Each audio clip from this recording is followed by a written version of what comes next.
Well, hi there, and welcome back to this fourth and final piece of the Tarot Reintroductions tag, a VR to Coyote Tarot and Laura of Aquamarine 18 Tarot and Books, and I'll link to their videos below.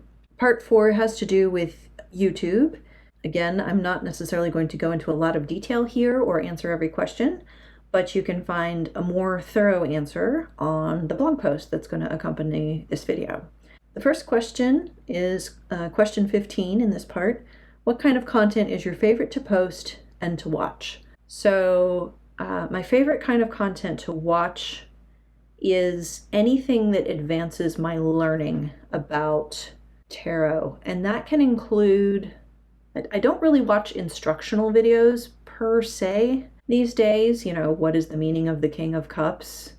What does it mean if you get the Three of Swords and the Five of Pentacles and the Lovers in a reading? That kind of instructional video.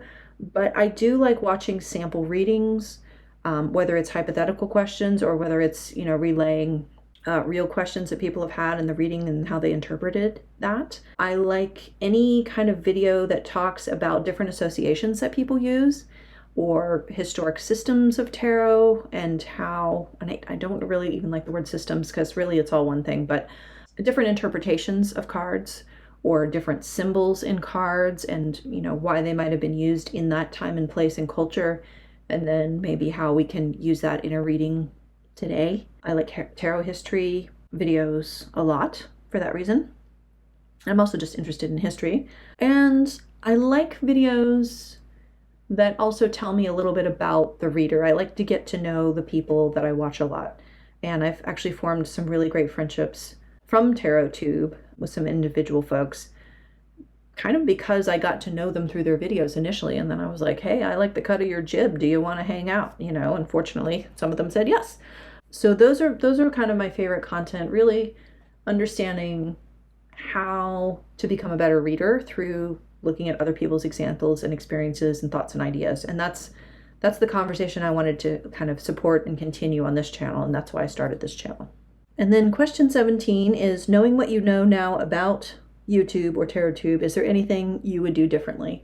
And the answer is resounding yes. There were a lot of things that I didn't love about my previous channel. I was both very proud of it, but it was also kind of a complicated thing. It took up a ton of time. I found I started to get a little bit jealous of other people who had more time to do deeper research on the topics I was interested in, and making, it was kind of like they would get to that topic before I had a chance to talk about it. And I'd already spent a lot of time and money researching it and felt like the rug had gotten pulled out from under me. And that's, it's very childish kind of point of view, but that's what I was feeling.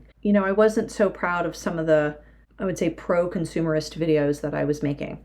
And I know that's been hotly debated here, and I'm not trying to stir up any pot or anything. I want everyone to have a good time here and not feel judged, and to make and view the kind of content that they want to make and view. So, please, by all means, have your own opinion and your own take on this. But it wasn't healthy for my mental health to feel a lot of FOMO and a lot of desire to buy a lot of things. So I left and I took a break. And I've come back with a very clear set of intentions. I kind of had to sit myself down and say, okay, you think you want to start a channel again. You really need to dig into what your motivation is, what your intention is here, why you think this is a good idea, how you're going to go about kind of setting those boundaries for yourself and protecting your time and protecting your mental health. I did also see people get bullied in this space, and I saw some not very nice stuff go down. And so I want to come back to really why I started my first channel, which was to learn with others who are interested in tarot and divination. That's really the underlying theme and goal for this channel and my activity here on YouTube, is to learn together with you.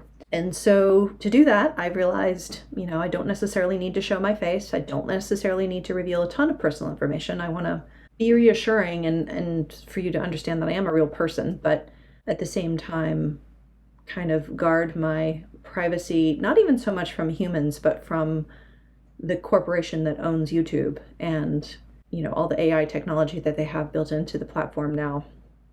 and how the thing is basically set up as a giant advertising machine.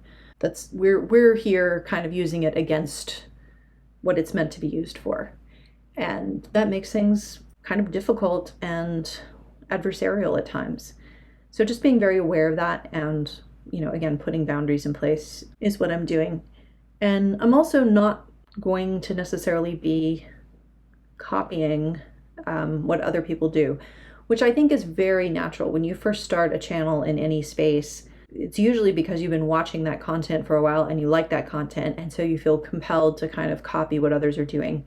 But I really want to I want to keep my eye on my own goal, which again is to learn together in community and not stray too far off the path from that, and then let other people who are really good at other kinds of content do that content so that I can appreciate and enjoy it and not feel like I have to compete with it. So I hope that was all clear. I hope that was all helpful for you to get to know me and my own practice and motivations. I'd love to hear a little bit about you and, what brings you to this channel, or what kind of, videos you like to watch, or what you might like me to make. I'd love to know more about your interests as well. And I really appreciate your time and, watching this series with me. Feel free to ask me any questions you'd like about me or my practice. I'd be happy to answer those. And until next time, be well, and I'll see you later. Bye-bye.